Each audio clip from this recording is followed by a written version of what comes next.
Bom dia. Bom dia. Que a graça, a paz e as misericórdias do Senhor sejam sobre cada um de nós. Amém? Que maravilha. Que bom estarmos. Você está feliz, não? Está feliz? Ouvi um aleluia aqui, ouvi um glória ali. Crente é feliz, não é? Falava para o irmão Gilvan, quando vínhamos para cá, né? Falei assim, ser crente é bom demais, irmãos. É ou não é?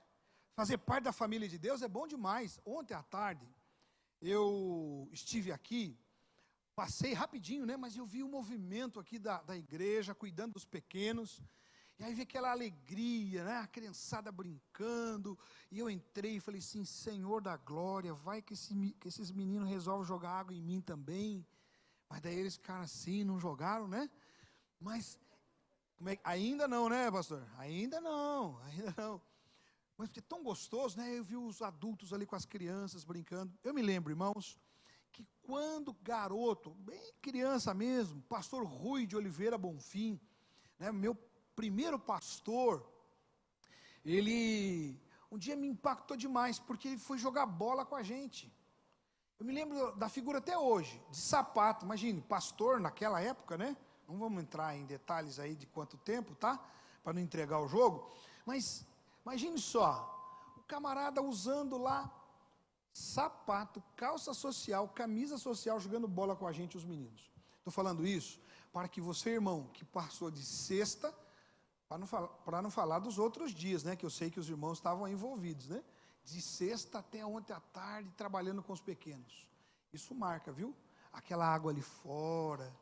Uma irmã, eu estou me acostumando com os nomes, né? Mas a irmã é Jaqueline, a Jaque, que é dona do colégio, é isso? Da escola? A Jaque falou assim, tem uns meninos aí da minha escola que perguntaram se não dá para ficar até domingo. Porque é bom demais, não é? Por que eu estou dizendo isso, irmãos? Porque ser povo de Deus é maravilhoso por isso. Esse tempo que a gente passa junto, essas coisas que a gente faz juntos, cansa, é verdade, né? Tá lá, você fica cansado. Encontrei o irmão, agora pela manhã, ele estava dizendo para mim, né? Ah, cansado, pastor, tá doendo aqui, tá doendo ali, dói tudo, dói até o fio de cabelo. Eu falei assim, que bom que você tem cabelo para doer, né? Tem uns que nem isso mais tem. Mas que bom estarmos juntos nesta manhã e hoje eu planejei compartilhar com os irmãos uma palavra que eu queria ter compartilhado naquela ocasião em que eu estive aqui. Porque, irmãos, aquilo que quero compartilhar com vocês é aquilo que eu acredito sobre a essência da igreja de Cristo na terra. Já aproveito para mandar um abraço, um beijo para você que está aí em casa.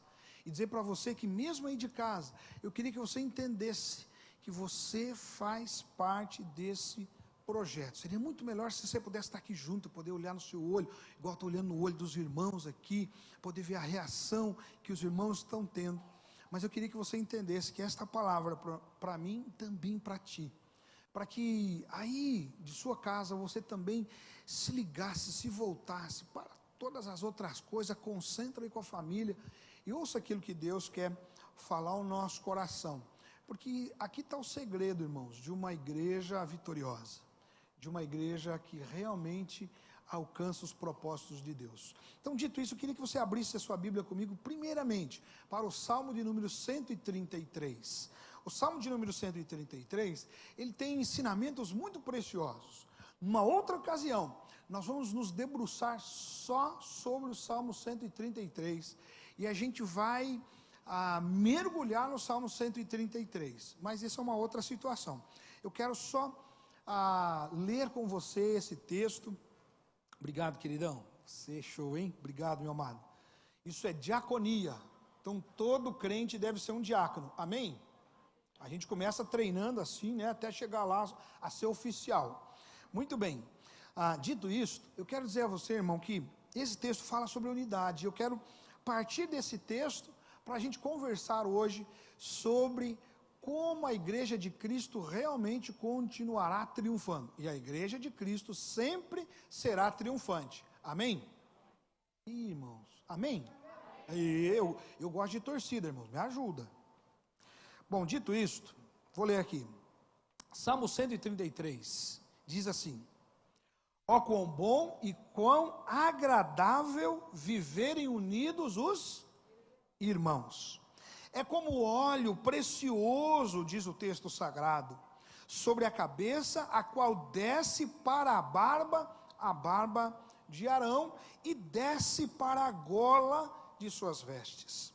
É como o orvalho de Hermon, que desce sobre os montes de Sião. Ali ordena o Senhor a sua bênção e a vida para sempre. Amém?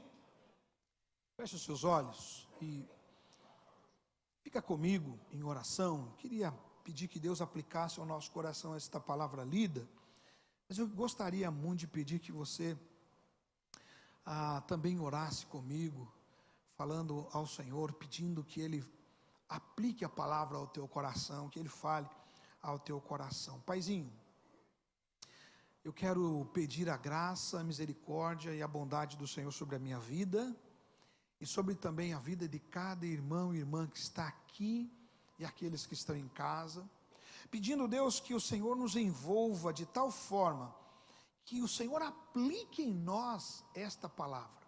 Pai, este salmo, e o texto que ainda leremos nesta manhã, Pai, é tão conhecido, por vezes nós os repetimos, ó Pai, mas eu sei que o Senhor pode aplicar ao nosso coração esta palavra, de um modo como a gente ainda não pôde ser ministrado por Ele. Então, Paizinho, nós te pedimos, em nome de Jesus, aplique ao nosso coração esse texto, para que em nós o teu nome seja glorificado. Assim oramos, amém. Muito bem, irmãos, eu quero dizer aos irmãos que eu acredito, de todo o meu coração, que a unidade no corpo de Cristo é o segredo para que a igreja de Cristo continue prosperando, avançando e realizando os propósitos de Deus aqui na terra. É por isso que, quando o Senhor Jesus Cristo se manifesta em carne, habita entre nós, realiza a obra salvadora, redentora, na cruz do Calvário, ressuscita ao terceiro dia, para vencer a morte e dar vida, e vida em abundância. Ele não simplesmente levou a gente, mas deixou a gente aqui na terra, porque há um propósito sublime, divino, para eu e você estarmos aqui. E há um propósito divino para termos sido colocados nós, juntos, nesse momento da história, neste lugar. Posso ouvir um amém? Sabe, irmão, o que eu e você precisamos entender é que o Senhor, Ele está dirigindo a história. O Senhor está governando, o Senhor está conduzindo a nós, a humanidade. Às vezes você olha para uma situação, né, política, econômica, social, isso, aquilo, aquilo outro, e você, isso, aquilo, fulano, beltrano, esse movimento, aquele movimento, né, essa tendência. Não, irmãos, o Senhor governa. Ele lidera, Ele é soberano, Ele está com as rédeas do universo em suas mãos. Então, nada acontece por acaso ou sem o conhecimento do Senhor. É Ele quem está conduzindo a história da humanidade. Por isso mesmo, eu e você, para vivermos de forma a nos realizarmos, a nos sentirmos bem, precisamos estar encaixados na vontade de Deus. Há um material antigo chamado Conhecendo Deus e Fazendo a Sua Vontade. Quem conhece? Vamos ver. Olha aí, ó. Pouca gente, não é muita gente. Esse material é um material que vale a pena aprender. Talvez até aplicarmos aqui. Sabe por quê, irmãos? Porque lá, baseado na história de Moisés, a gente aprende que nada é por acaso, que Deus está reinando, governando, e Ele mesmo lança a mão de homens, de povos, não é? De famílias, de grupo de pessoas, para realizar a sua vontade, e que nós precisamos nos juntar ao Senhor para fazer essa vontade. Então, tudo isso que eu estou dizendo é para dizer que Deus nos colocou juntos, mas não apenas para estarmos juntos, porque só estar juntos não resolve, não é verdade? Então eu queria ilustrar isso que quero compartilhar com os irmãos. Eu vou precisar aqui fazer Vocês vão se acostumando aí já, irmãos, porque eu sou de trazer os apetrechos, tá? De vez em quando eu trago uns apetrechos e tal. Vou dar trabalho para o pessoal do som agora. Quando eu coloco aqui. Muito bem. Eu trouxe aqui um materialzinho para ilustrar aquilo que talvez você até já tenha visto isso, mas eu queria que você lembrasse. Quem é bom cozinheiro? Levanta a mão, deixa eu ver. Nessas horas todo mundo fica, né? Quem é bom cozinheiro? Levanta a mão, deixa eu ver. Ó, também, isso aí. Quem é cozinheiro meia boca? Levanta a mão. E quem é o péssimo cozinheiro? Deixa eu ver. Ó, eu vou me juntar a você aqui hoje de manhã, tá? Tem mais. Eu já estou avisando que depois. Eu já usei isso aqui algumas vezes, né? Daí os irmãos falam assim: ih, pastor, o senhor esqueceu tal coisa, o senhor não fez tal coisa, o senhor isso, o senhor aquilo, né? Eu falo, irmão, aqui é o cozinheiro ruim, tá? É o péssimo cozinheiro, tá bom? Eu trouxe aqui algumas batatas para ilustrar aquilo que queria conversar com os irmãos nesta manhã. Alguns talvez estejam até já se imaginando, já sei do que o pastor vai falar, né? Eu já vi isso. E eu escolhi aqui umas batatas bem próprias. Você vê que isso aqui é o batatão, certo? Isso aqui é o batatão. Eu estou chamando esse batatão, vou guardar o suspense aí, tá? Você não... Esse aqui é a irmã, eu ia falar aqui, né? Irmã Zuleika. Tem irmã Zuleika na igreja, não? Tem Zuleika, não? Um dia eu falei o nome, tinha lá a pessoa. Então, esse aqui é a irmã Zuleika, tá? É só para exemplificar. Então, esse aqui é a irmã Zuleika. Esse aqui é o irmão Zé Bino. Tem irmão Zé Bino na igreja, não? Tem Zé, mas Bino não, né? Zé Bino, não é? Ok. E esse aqui é o pastor Cuco. Ele vai me pegar. É o batatão, né? É o grandão. Esse aqui é o pastor Cuco. Muito bem. Irmãos, eu acho maravilhoso a forma como Deus faz a coisa. Porque às vezes a gente tem uma ideia de igreja equivocada. Porque a gente acha que ser igreja é simplesmente, o Senhor Deus trouxe a gente para a igreja, pronto, o prato é a igreja. Nós somos igreja, amém? Amém nada, irmão. Isso aqui é igreja? Mas às vezes a gente acha que igreja é isso aqui, é só estar juntos, de qualquer jeito. E, irmão, quando eu vou olhar para as Sagradas Escrituras, e daqui a pouco eu vou trabalhar com você, Efésios capítulo 4, a partir do verso 1 até o verso 12, então já pode deixar aberta aí a sua Bíblia, preparadinho, porque o apóstolo Paulo, lá no livro de Efésios, na carta aos Efésios, ele vai nos ajudar a perceber como nós podemos construir a unidade que Deus espera e que nós precisamos. Então eu preciso dizer a você que unidade não é só estar juntos em um lugar. Porque estar juntos em algum lugar, você pode estar juntos num campo de futebol, você pode estar juntos lá num clube, você pode estar junto na praia, não é isso? Você pode estar junto em qualquer lugar. Estar junto não significa que você está vivendo unidade. E esse é um grande paradigma que a gente precisa desfazer, porque senão a gente se encontra domingo após domingo, célula após célula, celebração a cada celebração, atividade a cada atividade, mas de fato não vive o propósito que Deus tem para nós. E o que Deus deseja é que mais do que estejamos juntos, é que nós sejamos de fato unidos. Bom, eu falei que eu sou um cozinheiro meia boca, né? Quem gosta de purê? Deixa eu ver aqui. Berenice preparou um purê para o Felipe hoje. O Felipe tem jogo daqui a pouco, né? Por isso que não está com a gente. E aí ela deixou lá preparadinho para ele, né? Eu fiquei com a vontade de comer aquele purê, mas ela disse, não, é do Felipe. Aqui é assim também? As mamães fazem a comidinha? Não falou isso não, tadinha, não falou não. Ela até foi me oferecer lá. Mas está lá o purezinho preparado. Purê gostoso, não é? É bom demais, não é?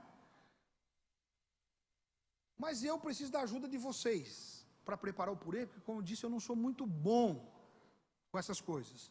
Eu sei que para fazer o purê tem que amassar a batata. Então, já vou amassar a batata. Amém? Amém? Não? Não, o purê não é batata amassada?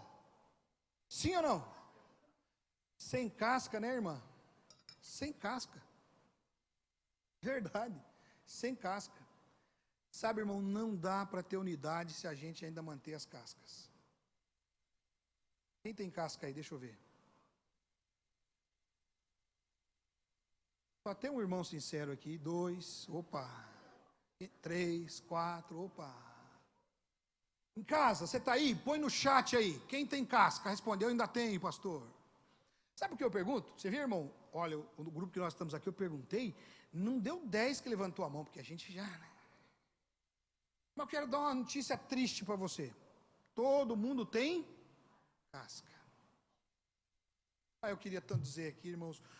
Irmãos, eu sou lindão, maravilhoso, anjo de candura, irmãos. Eu não tenho nada. Tenho minhas cascas. E tem umas, irmãos, olha, você vê? Eu acho uma coisa interessante sobre a batata. Você vê a batata assim, né? Qual que é a mais bonita dessas aqui, irmãos? O cuco? O batatão. Ele vai pegar a gente depois. Meu Deus do céu. A gente não, né? Eu, né? Que vocês vão estar de boa, né? Eu que ele vai pegar depois. Mas ali, você começa a tirar a casca do pastor Cuco. Quanto mais você tira a casca, o que começa a ficar evidente que antes não estava? Como é que você chama esse negocinho que fica aqui na batata? Como, irmão?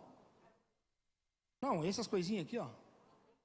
Antes não parecia, não é verdade? Estava bonito, não estava? Ele está mais bonito agora, sem casca ou antes, com a casca? Porque quando tira a casca, revela uns negócios pior, não é verdade? É ou não é?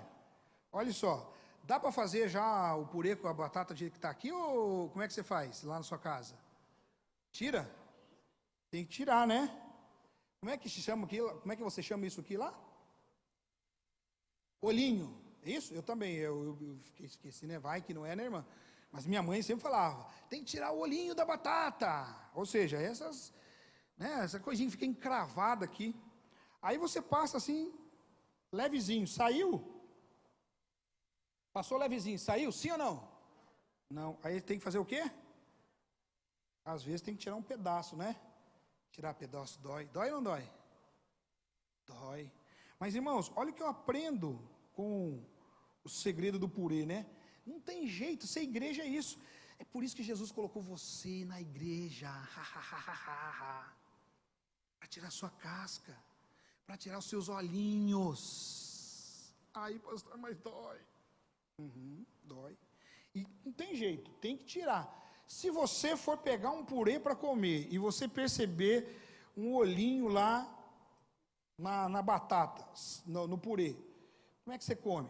Vamos ver a exigência de vocês. Está cheio de olhinho no purê de batata, quem que comeria? Deixa eu ver. Aí eu já sei, tem os engraçadinhos que pensam, depende, pastor, se tiver com fome, é verdade. Se tiver com muita fome, come com olhinho e tudo, né?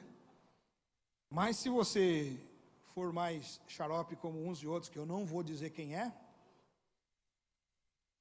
você já fica meio assim, né? Imagine, achar aquela casca, né? Olha essa batata, o que vocês acham do Zé Bino aqui? Bonito ou não? Sim ou não? Hoje não está muito bonito não, né? Vamos chamar Zé Bino, não, vamos chamar de pastor Jean esse aqui, tá? Para o pastor Cuco não ficar bravo. Então esse aqui é o pastor Jean. Aí você vai tirando a casca lá do pastor Jean, tira a casca dele e tal. Ó, já estou vendo que não tem tantos olhinhos assim aqui no pastor Jean. Ó, o pastor Jean é melhor que o pastor Cuco, olha que maravilha. Ah, viu como as enganâncias, as aparências enganam? Viu, Cuquinho? Você está aí me assistindo? Você não sabia, né? Olha só, tiramos tudo aqui. Ai, irmãos, olha o que a gente descobriu. Esse aqui não tem jeito, irmãos. Estava escondendo o jogo, o pastor Jean estava escondendo o jogo. Aí tem que, ir lá no fundo, para poder tirar e limpar. Eu aprendo, irmãos, que na igreja de Cristo Jesus, nós somos inseridos, para que estas coisas que a gente não tem coragem de mexer sozinho, a gente possa mexer. Quando garoto, eu tinha pavor de tirar bicho de pé. Quem já pegou bicho de pé quando era criança? Deixa eu ver. É gostoso. É verdade, é gostoso mesmo.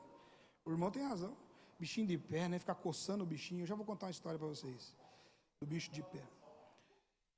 Tá, o bicho de pé, aquele negócio, né? Eu tinha pavor, eu já contei uns detalhes, não vou falar aqui porque você não veio no café, daí você vai ter que perguntar para os irmãos o que eu contei lá da minha infância. Por que eu sou careca? Depois os irmãos que estão aqui vão contar para você. Vai ser de gente curiosa perguntando, pastor. Você vai ver.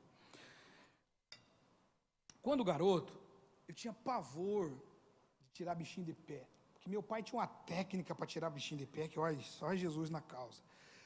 Eu aprendi, não é, com a mãe do pastor Cláudio Andrade, irmã Alminda, mulher de Deus abençoada, que você usando o Vic Vaporub, você põe o Vic, põe o band-aidzinho ali, e a batatinha sai inteira. Então, a dica aí para quem tem filho aí, se eu digo pegar o bichinho de pé, Curitiba é difícil, né? Mas eu, criado lá no interiorzão, irmão, andava pezão no chão, pegava bichinho de pé. Enquanto tá naquela fase da coceirinha, é bom, né, irmão? Ai, gostoso e tal, né? Mas a batatona vai crescendo, e quanto mais ela cresce, mais ela enraiza, não é isso? Vai ficando mais difícil. Eu me lembro de uma feita em que eu permiti que crescesse, não falei nada para ninguém, eu tinha medo, né? Eu já estava maiorzinho, tinha lá meus 7 anos mais ou menos de idade. E aí eu deixei crescer aquele bichinho de pé no minguinho, não lembro se direito ou esquerdo, mas deixei crescer, cresceu aquele bichinho de pé. Aí eu andava descalço, dava aquelas topadas, abria, sangrava, terra em cima. Na hora de tomar o banho, eu pegava aquela buchinha, esfregava, bem esfregado para tirar toda a sujeira, amém? Moleque, 7 anos, duvido, fazia nada, irmão, eu passava 2 quilômetros dali, assim, ó, né? E achava que estava tudo bem. Por causa daquilo, um processo de tétano iniciou. E aí um dia, minha mãe é deficiente visual, então ela não tem como ver, né?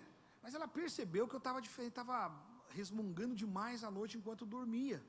Meu pai chegou do trabalho, já tarde, minha mãe cantou a bola para ele, aí ele foi dar uma olhada, irmãos, estava terrível. Meu pai depois, né, maior, ele foi me contar, disse, Jean, filho, se o papai não tivesse feito aquilo naquele momento, você corria um sério risco de tétano, porque já estava, inclusive, fazendo aquele vergão bem típico do tétano.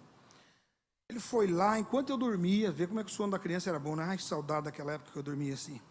Ele foi lá e tirou, tal, e teve que, segundo ele conta, aquela gilete, teve que usar aquela gilete, não é, para cortar aquela pele que já estava terrível, e bonitinho, tirou, usou álcool, imagina, né, naquela época, meu pai, ele tem umas maneiras de fazer o negócio, usou o álcool lá para desinfetar, limpou bonitinho. No outro dia eu acordei, estava sem o bicho de pé. Mas por que eu estou falando dessa história do bicho de pé? Porque tem coisa que a gente não quer mexer. Tem coisa que a gente quer que fique lá. A gente faz de conta que não existe. E porque eu, Jean, fiz de conta que não existia aquele bicho de pé, fui levando a minha vida com medo de que meu pai fosse lá mexer com a agulha, porque eu tinha medo, porque ele tirava com a agulha. Eu tinha medo. Ele ia lá e às vezes, você sabe, né, dá uma espetadinha. Então eu tinha medo, por causa do medo de levar uma espetadinha, meu pai teve que fazer um procedimento cirúrgico no meu pé para tirar o bicho de pé. Sabe, irmão, eu estou dizendo isso para dizer a você que o Senhor Jesus nos coloca na igreja, porque a igreja é o lugar onde Ele vai tratar cada um de nós, a ponto de mexer naquelas coisas que a gente não gostaria que fossem mexidas. E para isso, Deus vai usar essa pessoa que está do seu lado. Olha para quem está do seu lado. Você olhou para a esposa, para o esposo, né? Sim, eles são os primeiros. Mas olha para quem está na sua frente. Olha para quem está atrás de você. Deus vai usar esse indivíduo, essa pessoa. E às vezes, irmãos, ele vai ser um instrumento incômodo de Deus. E é por isso que às vezes a gente fica meio antipático com algumas pessoas. Mas aquela pessoa é a pessoa que Deus vai usar, e usa aquela pessoa do jeito que ela é, porque se não fosse daquele jeito não teria como. Vocês sabem da amizade que eu tenho com o pastor Cuco.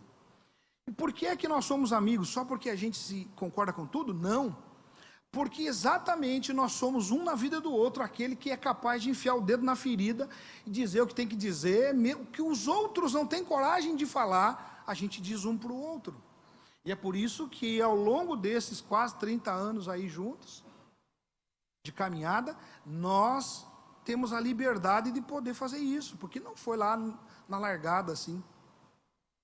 Eu digo a vocês sem medo de errar, a igreja de Cristo Jesus é o lugar onde Ele nos colocou para nos aperfeiçoar, para nos purificar, para nos limpar. O poder é dele, é Ele quem faz, mas os instrumentos são os nossos irmãos. Eu dou graças a Deus por alguns instrumentos que Deus usou na minha vida ao longo desses anos todos de caminhada cristã. Porque o que Deus quer é nos limpar. Interessante. Pare e pense comigo aqui.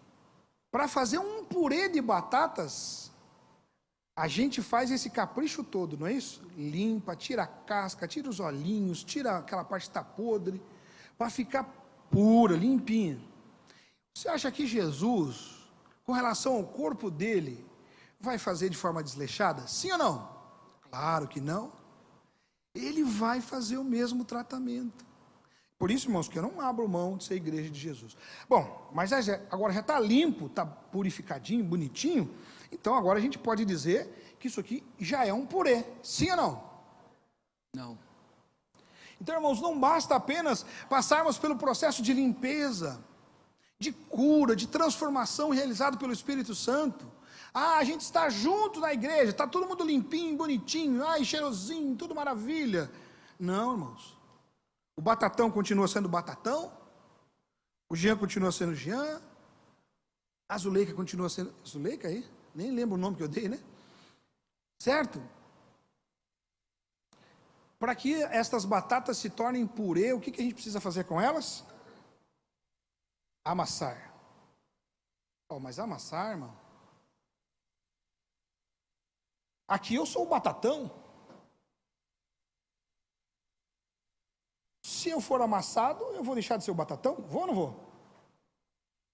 Mas para que um purê aconteça, tem que... Vamos ver se Berenice cozinhou bem a batata agora.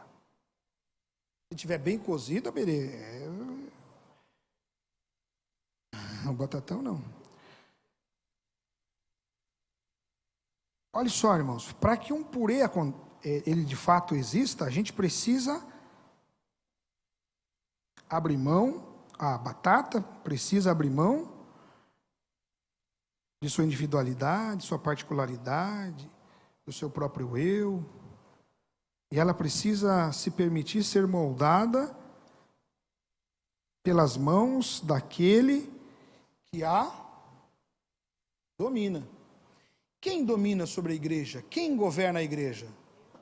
Deus, o Senhor Jesus Cristo, o Espírito Santo. Então, veja bem que, para que de fato vivamos o propósito eterno de Deus, nós precisamos deixar que o Espírito Santo de Deus cumpra em nós a sua vontade, eliminando a nossa individualidade, o nosso querer, a nossa própria vontade, não é? E aí, agora, eu já posso, de fato, trabalhar um purê, é ou não é? Quando o batatão deixou de ser batatão, a batatinha deixou de ser batatinha, a batata média deixou de ser batata média, e agora quando você olha, você já não sabe dizer mais quem é quem. Quem é que tinha aquele defeito mais grave, quem é que tinha aquele defeito mais leve. Agora sim as batatas podem ser chamadas de purê. O propósito de Deus e o plano de Deus para a minha e para a sua vida é que nós sejamos unidos. É que nós experimentemos da unidade plena. E aí, irmão, eu quero repetir e enfatizar mais uma vez, não significa, e quando a Bíblia fala sobre unidade, ela não está dizendo que é só estar juntos no corpo, que é só estar juntos na igreja, que é só participar de celebrações, participar de acampamentos, de retiros, participar da célula, só estar junto. Não, ela está dizendo que a gente precisa se inteirar, que a gente precisa se fundir. Isto é o corpo de Cristo. e dá trabalho. Por isso mesmo o apóstolo Paulo, quando escreve a sua carta, então, à igreja de Éfeso, não é? Ele vai falar sobre isso no capítulo 4, e a gente pode perceber o que é necessário fazer para que de fato experimentemos a unidade. Unidade, irmãos, não é um produto do acaso. Unidade é algo que nós precisamos construir juntos. Eu e você precisamos intencionalmente praticar tudo aquilo que o apóstolo Paulo vai dizer aqui no capítulo 4, para que de fato a unidade aconteça. E aí eu queria dizer a você que nós podemos viver a unidade por um período, mas essa unidade precisa diariamente ser nutrida. Ela precisa diariamente ser alimentada, ela precisa diariamente ser cultivada, para que de fato ela seja perene na vida da igreja. Porque quando nós falamos da unidade da igreja, nós estamos falando da unidade de nós, e nós temos as nossas dificuldades. Nós precisamos ser acompanhados, tratados, cuidados, ministrados diariamente. O meu encontro com Cristo, lá quando eu entreguei a minha vida a Jesus, no dia 5 de agosto de 1990, não é? Ele startou o processo do Senhor na minha vida, e este processo, ele vai continuar acontecendo até que eu morra, não é? Até que eu seja promovido, ou então, até que Cristo volte. Você entendeu? Nenhum de nós está pronto. Você consegue lidar com essa verdade? Nenhum de nós está pronto. Nenhum de nós. Eu tenho 48 anos. Eu sou convertido desde 90. Você faz aí as contas, não é? Tinha 15 anos naquela ocasião. De convertido eu tenho isso, mas desde os 5 anos de idade eu estou dentro da igreja, sendo ensinado, não é? Sendo ministrado pela palavra, sendo ministrado pelo corpo. Mas eu não estou pronto, e não estarei pronto, até que seja manifesto em mim a pessoa de Cristo definitivamente, e eu receba de fato a glorificação em Cristo Jesus. Portanto, irmãos, esta é uma obra que nós precisamos alimentar diariamente. Quero ler com vocês o texto de Efésios para a gente encerrar essa reflexão, que ele vai dizendo assim, ó: rogo-vos, pois, irmãos, estou lendo o capítulo 4 de Efésios, a partir do verso 1, rogo-vos, pois, irmãos, eu, prisioneiro do Senhor, que andeis de modo digno da vocação a que fostes chamados, com toda humildade e mansidão, longanimidade, suportando-vos uns aos outros em amor, esforçando-vos diligentemente por preservar o vínculo, a unidade do Espírito, no vínculo da paz.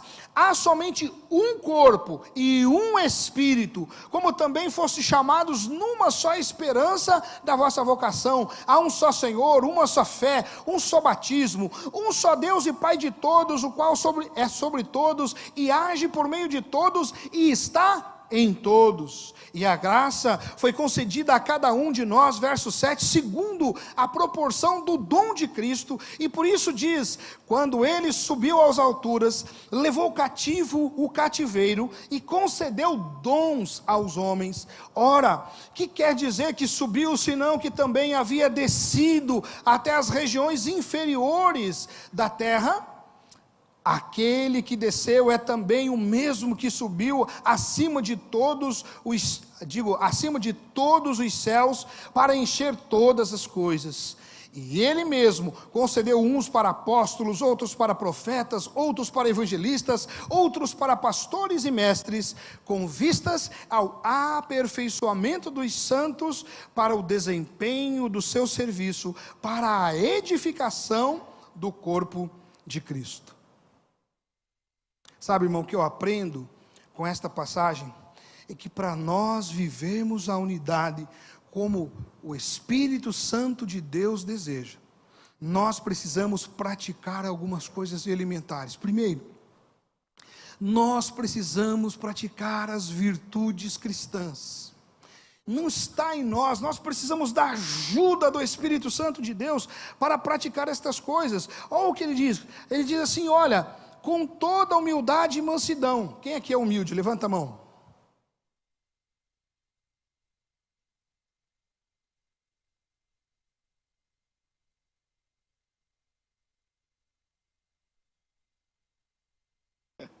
Muito bom.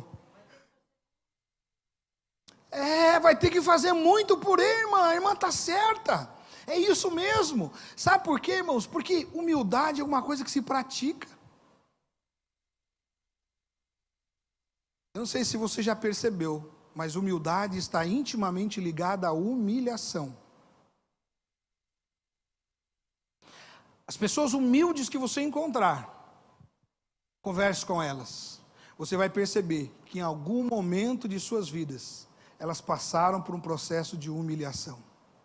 Eu não conheço ninguém humilde que não passou pelo processo de moedura, pelo processo de ser humilhado. Não conheço, irmão. A pessoa humilde é aquela que experimentou na própria carne as dificuldades da vida. Ela foi moída, e aí ela então se torna humilde. É só você olhar para a realidade das pessoas. A natureza nossa, do ser humano, por causa do pecado, naturalmente, tendenciosamente, é que a gente seja arrogante, prepotente, soberbo. Estou falando alguma coisa que não é real? Sim ou não? É assim com você? É assim comigo. A gente acha que sabe tudo. Você vê que você dizer que não sabe, né? Constrange. Se alguém chega para você, você sabe como é que faz isso aqui? Você já fica todo, porque você quer saber. Agora você imagine só, o netinho chega para o vovô, vovô, me ensina a mexer aqui no celular. Aí o vô vai lá mexer. Ah, filho, faz assim. Ah, não, vovô, mas assim é melhor. Não sei o quê. Aqui, não, vovô, chega, acabou, já sei como fazer. Aí ficou humilhado. Aprendeu a ser humilde, né? Sei menos que meu neto. Alguém já passou por esse processo de humilhação? Aí, viu? Sabe por quê, irmãos? Porque a vida é assim. A gente tem que entender. E olha, irmãos, eu olho para as Sagradas Escrituras, eu vibro, porque o que nós aprendemos é que Deus está falando, olha, vocês não são tudo isso que vocês acham que vocês são, não. E eu vou pôr vocês num corpo chamado igreja, para vocês aprenderem a se cuidar, a se proteger, tirar os olhinhos uns dos outros, as cascas uns dos outros, a fim de que vocês cheguem no ponto que eu desejo. Então, irmãos, é praticando a humildade. Tem que ser intencional, e eu preciso ser humilde, eu preciso ser humilde, eu preciso ser humilde, eu preciso ser humilde, eu preciso ser humilde, eu preciso ser humilde. Como é que você definiria, nas suas palavras, humildade? Vamos ver, quem aqui pode me ajudar? O que é uma pessoa humilde? Vamos lá. Bem rapidão, vamos lá, me ajudem. Oi? Uma criança. Uma criança é humilde. Por que o irmão diz, entende que uma criança é humilde?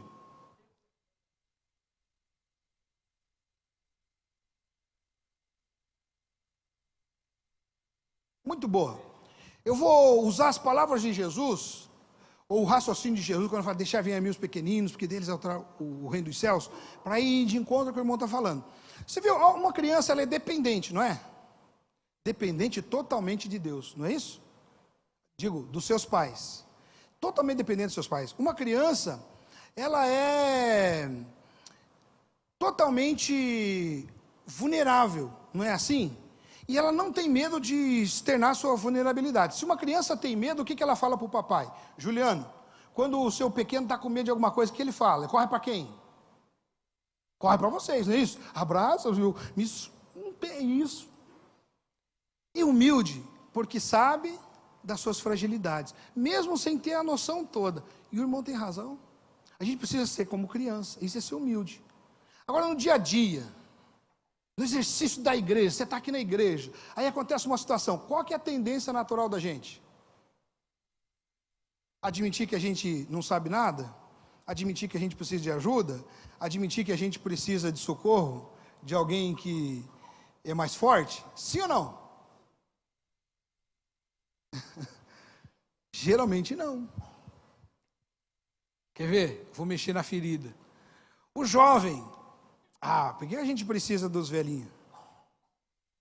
Velhinho do gagá? Estou revelando seu pensamento, não é? Meu avô não sabe nada, minha avó não sabe nada, meu pai não sabe nada, minha mãe não sabe nada. Não é assim? Por quê? Na cabeça do jovem, eu sei tudo. Ó, as coisas agora são modernas. Conforme a vida vai passando, o que a gente... Quer ver? Eu tenho certeza que você que já é pai e avô, você ouviu dos seus pais, né? Quando você era jovem. Quando você for pai, você vai me entender. Quem ouviu essa frase? De você que levantou a mão, quem dá razão para o teu pai quando falou isso? Não é isso?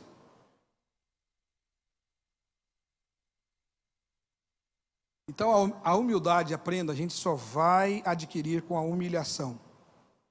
Eu digo assim, tem dois jeitos da gente aprender. Com os nossos próprios erros, ou então com os erros dos outros. O que é melhor? Mas o que a gente mais faz?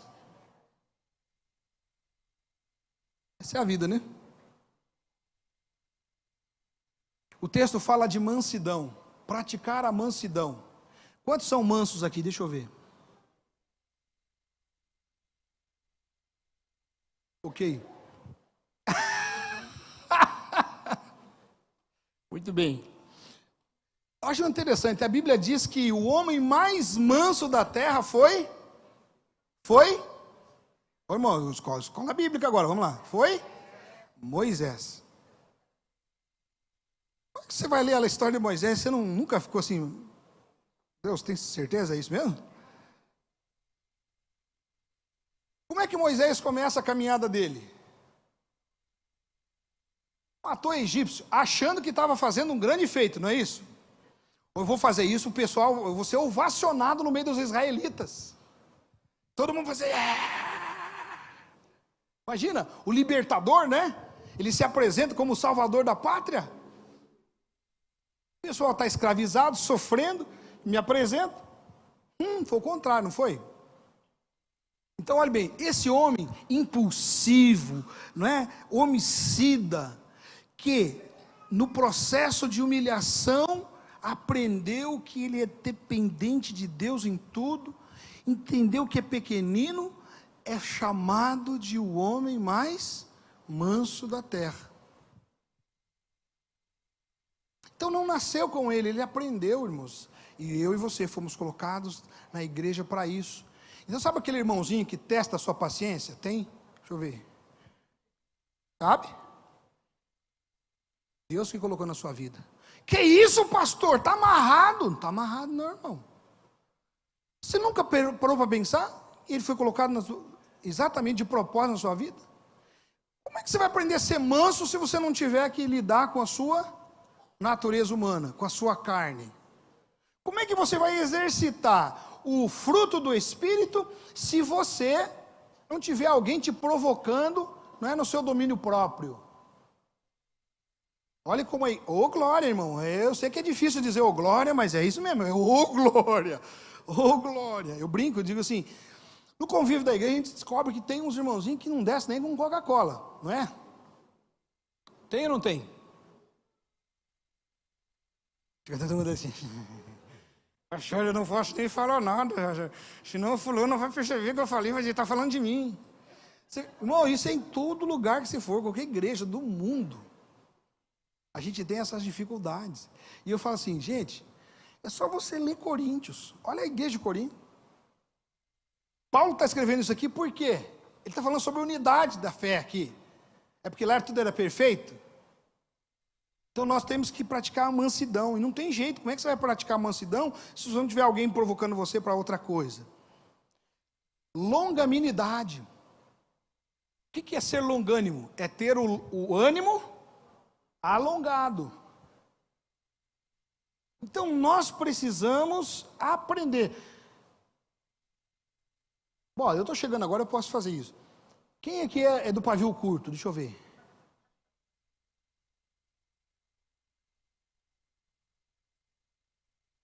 Tem uns dois que foram sinceros, né? Mas, irmão, não tem medo de errar, que olha. E alguns de nós é meio paciente no começo, né? Aí depois, esse aqui eu não aguento mais. O estoque já foi, acabou. E todo lugar vai ser assim. Por quê? Porque de fato, irmãos, conviver não é fácil, principalmente se for corintiano o indivíduo. Eu falei isso porque eu sei que não tem corintiano aqui, né? Tem corintiano, irmão? Retiro. Não, irmão Gilvão, logo o senhor. Retiro. Já é a segunda hoje, né, irmão? Por isso que eu falo, igreja é bom demais, irmãos. É bom demais. Nós precisamos aprender a ser longânimos, a ter o ânimo alongado para com aquelas pessoas. Irmão, é tão bom estar com aquelas pessoas que a gente se identifica. Você tem alguém na igreja que você se identifica bem? Fala assim, minha alma gêmea, olha lá. Não tem? Isso. Você passa 10 horas com aquela pessoa e parece que foi 1 hora, não é? Mas não tem aquela pessoa que a gente passa 1 hora, passa 10 minutos, parece que foi 10 horas?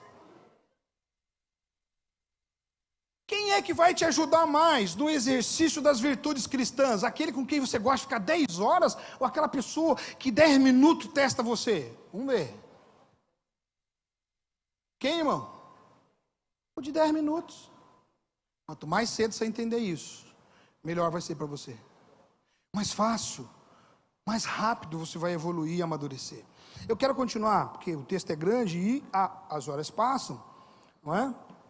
E dizer a você que o texto, o apóstolo Paulo vai dizendo, longanimidade, suportando-vos uns aos outros em amor. Quem sabe o que é suportar? Deixa eu ver. Se você acha que suportar é tolerar, irmão, você está errado. Suportar não é tolerar. Tem muita gente que usa suportar. Eu suporto, irmão. Eu suporto aquele fulano. Como quem estivesse dizendo assim, eu tolero. Olha, eu engulo com Coca-Cola. 2 litros, 3 litros. Porque não tem jeito, tem que fazer, a Bíblia diz que tem que fazer. Não, irmãos. Suportar significa colocar o ombro embaixo e ajudar o indivíduo a carregar o peso.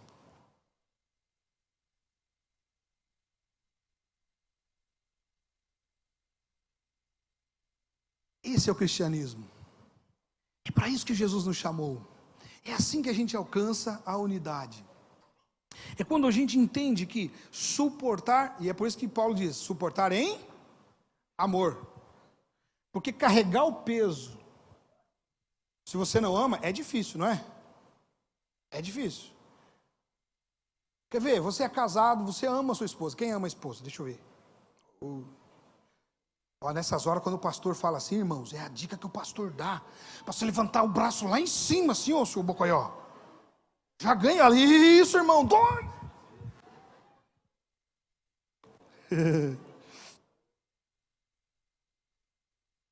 Mas não tem umas carguinhas que a gente tem que carregar que é difícil?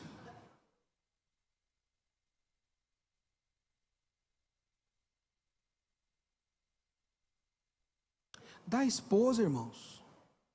Da esposa. As malas ensaboadas, dia de chuva, sem alça. Mas você faz. E se tiver que fazer 1000 vezes, você fará 1000 vezes. Porque você a ama. O dia que você deixar de fazer, porque você não está amando mais. Porque quando a gente ama, a gente não é peso, irmãos. Lembra daquela música? Lembrei da música, mas não... Você lembrou também da música, não foi? Só que é proibida, que é censurada, porque não é evangélico. Mas que o indivíduo escreveu para falar sobre o irmão. E se você vai ler a história, por que ele escreveu aquela música, não é? Ele é meu irmão. Eu o carrego porque ele é meu irmão. Vá pesquisar agora para você entender. Eu quero invocar isso para dizer o seguinte: é doído, irmãos, é pesado, é sacrificial, mas a gente faz porque a gente ama. Eu vou dizer uma coisa bem sincera para vocês, irmãos. Se Berenice não me amasse, ela já tinha me largado há muito tempo. Porque se eu falei da mala sem alça, ensaboada em dia de chuva, irmão, eu sou muito pior que isso. Mas muito pior, irmãos. Meu Deus, olha, irmãos. Alguém está pensando assim, já estou arrependido, por que nós não ficamos sabendo disso antes? É tarde. Mas ela me ama, e porque ela me ama, ela me suporta. esforçando-vos diligentemente por preservar a unidade do Espírito no vínculo da paz. Esforçando, é com esforço, é com trabalho que a gente mantém a unidade no corpo de Cristo. Não tem outro jeito. É desta forma, é assim que o Senhor nos conduz, com muito esforço. Então, irmão, eu te convido, vamos continuar trabalhando. Vamos continuar nos esforçando, para que a gente construa esse corpo de unidade. Com quem o Senhor pode contar? Com quem o Senhor Deus pode contar? Para continuar se esforçando, trabalhando. Não vai ser fácil, mas você vai continuar trabalhando. Você que está em casa, o Senhor pode contar contigo? Mas veja bem, irmãos, o texto continua, e ele vai falar sobre um outro segredo para a gente manter a unidade. Além de praticar as virtudes cristãs, nós precisamos olhar para aquilo que nos une, para aquilo que nos aproxima, para aquilo que nos torna um, aquilo que nos assemelha. A tendência natural da gente é a gente olhar para aquilo que nos atrapalha, aquilo que nos afasta, aquilo que nos distancia. Quer ver? Vamos discutir futebol aqui. O melhor time do mundo é o time do Santos. Quem concorda comigo? Aí, viu? Já vai começar a dar guerra. Não é assim? Porque, irmãos, futebol, você tem a sua opinião, eu tenho a minha. Por exemplo, eu gosto do azul. Quem gosta de azul? A cor linda é o azul. Todo mundo concorda comigo? O azul é a cor mais bonita que tem? Aí já não deu certo. Eu vou falar, vou mexer na ferida agora, tá? Só que agora você tem que cuidar, eu já estou alertando que você... Ó, irmãos, o melhor partido político é o... Viu? Se a gente der, já vai dar, não vai? Então, irmão, e aqui eu quero aproveitar, nós estamos em semana aí, não é? Essa semana, última semana antes da eleição. Não perca uma amizade, não perca um relacionamento por causa de política, irmãos. Política é transitório, política é humano, político é terreno, político passa. Você tem todo o direito de ter o seu posicionamento, de acreditar do jeito que você acredita, de acordo com sua maturidade, sua experiência, sua vivência. Você chegou a um conceito, mas entenda, isso tudo é provisório e passageiro, amém? Não perca, irmãos, o amor da sua família por causa disso. Não perca o amor dos seus irmãos, o amor, não é, das pessoas que estão com você, convivem com você, dos seus amigos, por causa de política, irmãos. Independente de quem seja eleito lá no dia 30, o Senhor Deus governa e reina sobre todos os povos.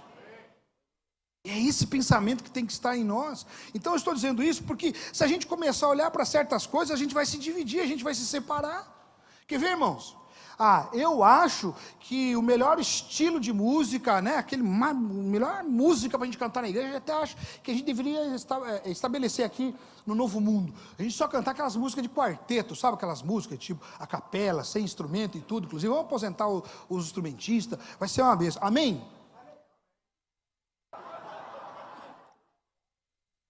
Fala a Deus.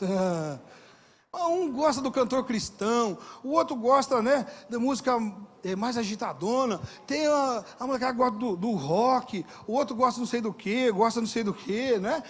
Gosto musical, cada um tem o seu. Você imagina, não? Tem que ser tal coisa. Irmão, eu olho para o texto sagrado, olha o que Paulo diz. Há somente um corpo. Alguém discorda de Paulo? Tem só um corpo de Cristo? Sim ou não? Sim ou não, igreja? Só um corpo de Cristo.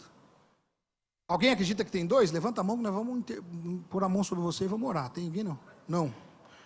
Olha só o que ele diz. Há um só Espírito. Todos concordam que há só um Espírito de Deus, o Espírito Santo? Olha o que ele diz. Há um só Espírito, como também foste chamados numa só esperança. Qual é a nossa esperança como Cristo?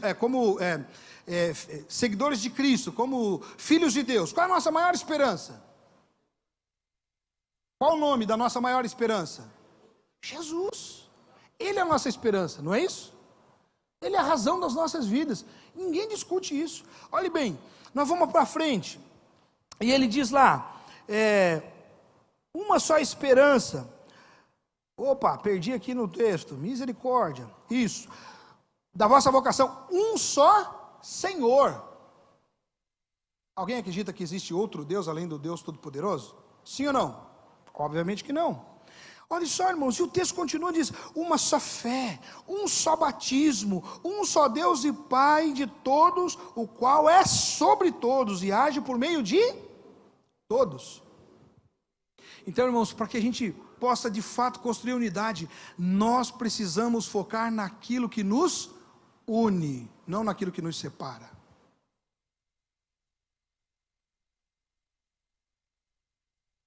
Aquilo que nos une, aquilo que nos aproxima, aquilo que nos identifica. É nisso que nós temos que concentrar. Então não vale a pena discussão sobre aquilo que vai nos separar, aquilo que vai nos dividir. A gente não vai gastar tempo com isso, amém? Nós vamos gastar tempo com aquilo que de fato pode nos tornar um só no Senhor. E por fim, nós podemos contribuir para que a unidade seja mantida, praticando e exercendo os nossos dons e ministérios. Irmão, qual é o dom que Deus te deu? Qual o ministério que Deus colocou na sua mão? Eu estou bicudinho, estou bicudinha, vou fazer greve de ministério, vou fazer greve de serviço, diaconia, não vou mais ser diácono. Não vou mais. Irmãos, nós somos seres humanos, é até compreensível que às vezes a gente fica chateado, né? Quem já pensou em chutar o balde? Levanta a mão, deixa eu ver. Só eu e uns aí, os outros. Tem uns que não levantam a mão para nada, né, irmãos? Meu Deus! Então, às vezes a gente fica chateado, mas, irmão, a gente não pode deixar que aquele momento de frustração, tristeza, de angústia, seja perene. É natural, humano, a gente passar por crise. Mas, irmão, a gente não pode baixar a guarda. Nós temos que entender que nós fomos chamados por Deus. Deus te deu um ministério, Deus te capacitou, Deus te deu dons, te deu talentos, para que você, submisso ao Senhor, submisso à igreja do Senhor, exerça esse papel que o Senhor Deus te colocou para realizar. Por isso que ele diz, olha, uns foram chamados para apóstolos, outros foram chamados para profetas, outros foram chamados para evangelistas, pastores, mestres, e aí ele vai dizendo, olha, para quê? Por que Deus fez isso? Para o aperfeiçoamento dos santos, para a edificação da igreja de Cristo. E eu termino lendo, os versos 13 e 14, que diz assim: até que todos cheguemos à unidade da fé e do pleno conhecimento do Filho de Deus, à perfeita varonilidade, à medida da estatura da plenitude de Cristo, para que não mais sejamos como meninos, agitados de um lado para o outro, levados ao redor por todo o vento de doutrina, pela artimanha dos homens, pela astúcia com que induzem ao erro. Eu quero pedir que você feche os seus olhos, você que está aqui, você que está em casa, curve sua cabeça e pense sobre aquilo que Deus falou conosco nesta manhã, sobre como o Senhor Deus deseja que eu e você, irmão, irmã, amado, amada, possamos de fato entender o nosso papel. Sabe, irmão, Deus em sua infinita bondade e misericórdia, Ele me incluiu e te incluiu nesse processo de fazer parte da obra dele. Ele poderia fazer sozinho, mas Ele quis me incluir, te incluir, e Ele nos colocou no seu corpo, Ele nos colocou na sua igreja, para que juntos nós possamos viver essas verdades maravilhosas, lindas, eternas. Sabe, irmão, é do lado desse amado que está aí perto de você, que às vezes, não é? Você tem dificuldade com o temperamento dele, com a personalidade dele, mas é com esse irmão que o Senhor Deus deseja construir a unidade do corpo dele. Por isso Ele nos colocou juntos, por isso Ele nos colocou na mesma igreja, por isso Ele nos colocou nesta mesma comunidade de fé, para que juntos nós possamos construir esta unidade, que vai comunicar para as pessoas que estão ao nosso redor, que o nosso Deus, o Deus a quem nós pregamos, o Deus de quem nós damos testemunho é real, é vivo. Esse Deus é um Deus que realmente opera, é um Deus que ama, é um Deus que se preocupa. Sabe, irmão, ao meu redor e ao seu redor, ao nosso redor, enquanto igreja, existem pessoas carecendo de uma gota deste amor, precisando serem tocados, ministrados, enchidos. Por isso, esta manhã, o Senhor nos dá a oportunidade de refletirmos mais uma vez sobre aquilo que Ele quer continuar fazendo na minha e na sua vida, na nossa vida enquanto igreja. Sabe, irmão, o que Deus me ensina é: Jean, eu tenho algo maravilhoso para você fazer, algo fantástico, meu filho, algo muito poderoso. Você não pode fazer sozinho. Na verdade, a sua parte é bem pequena, muito importante, muito significante, poderá dar resultados poderosos, mas você precisa estar ligado à igreja, a minha igreja, o meu corpo, a minha família, para que de fato, unido aos meus outros filhos, seus irmãos, você possa de fato cumprir o seu propósito sobre a face da terra. Eu preciso de você, você precisa de mim, nós precisamos de Cristo. Quantas vezes você cantou esta música? Talvez você nem conheça ela, mas você tenha cantado músicas similares, com a mesma mensagem: nós precisamos uns dos outros. Esse é o chamado de Cristo para esse tempo. É interessante, e quando nós olhamos para as Sagradas Escrituras no livro de Atos, a gente percebe que a igreja impactou aquele primeiro mundo por causa da unidade. As pessoas olhavam para a igreja e elas viam o amor de Deus manifestos ali. Não eram os prodígios, os sinais, as maravilhas, mas eles se encantavam por causa daquela comunidade de fé. Irmão, é isso que Deus quer continuar fazendo em nossas vidas. Eu tenho certeza que os irmãos chegaram, eu vou falar um pouquinho mais sobre isso hoje à noite, mas eu tenho certeza que vocês chegaram até aqui porque vocês lá atrás tomaram uma decisão de viver isso. E mais uma vez, nesse momento, o Espírito Santo de Deus sopra sobre nós o seu sopro, para dizer que nós precisamos continuar construindo na mesma direção. Nós precisamos continuar contribuindo com a nossa parte, o nosso papel, os nossos dons, os nossos talentos, a nossa vida, para que esta amada e querida igreja continue sendo neste lugar o purê de Deus que dá sentido para o mundo, o purê de Deus que impacta a sociedade, o purê de Deus que sacia por causa da presença de Cristo em si a fome daqueles que estão famintos. Ore comigo, coloque sua vida diante de Deus. Se você puder se ajoelhar, se ajoelhe. Se você não puder, fique sentado mesmo, mas eu queria que você pudesse agora se colocar diante do Senhor. Você está em casa, se você puder se ajoelhar, se ajoelhe. Se você está fazendo qualquer outra coisa, pare tudo, mas agora volte o seu pensamento para o Senhor Deus e diga: Pai, eu estou aqui diante de Ti para reafirmar o meu compromisso com a Tua família, a igreja. Pai, estou aqui para reafirmar o meu compromisso em ser um com os meus irmãos. Pai, não será fácil, principalmente por causa de mim, mas eu estou aqui, Pai, disposto, disposta. Pai, eu estou aqui porque eu quero viver esses valores da Tua palavra em minha vida. Paizinho, eu e os meus irmãos, prostrados agora, Pai, diante do Senhor, reconhecendo a Tua soberania, a Tua majestade, reconhecendo, Deus, o Teu poder, a Tua unção, a Tua direção, o Teu mover.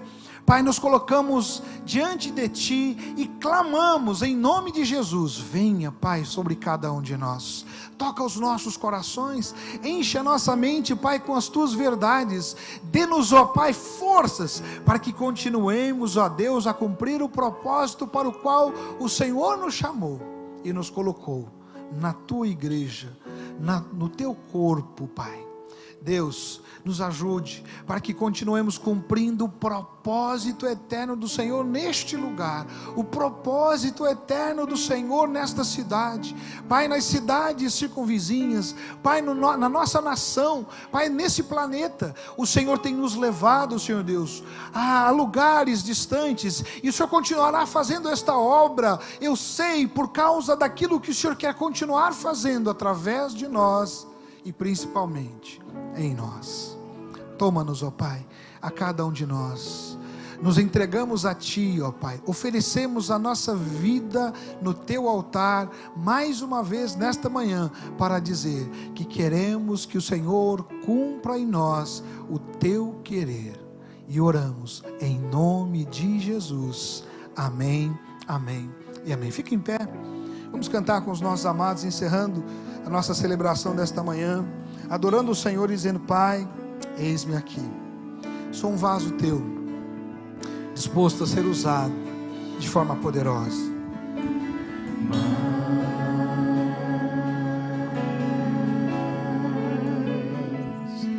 Menos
de mim.